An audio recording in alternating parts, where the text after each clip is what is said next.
Yeah, it's really bad when manufacturers try to use a security argument to prevent access to people who want to know what is running on that firmware to be able to get access to that. And again, I can't help but I point back to the example of firewalls. So firewalls are basically, they look like these specialized boxes, but they're usually just Linux computers with operating systems running on them. And in the case of the research that I published last year and that I talked about at Black Hat earlier this year, these firewalls are constantly being probed for vulnerabilities. So whether or not you want to protect your firewall from being accessed by adversaries, they're going to get them anyway.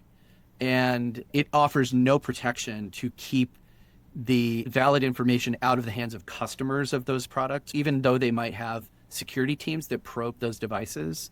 They are not going to have the engineering skill of 1,000 people in the People's Liberation Army who are basically spending 24 hours a day poking at it to find vulnerabilities.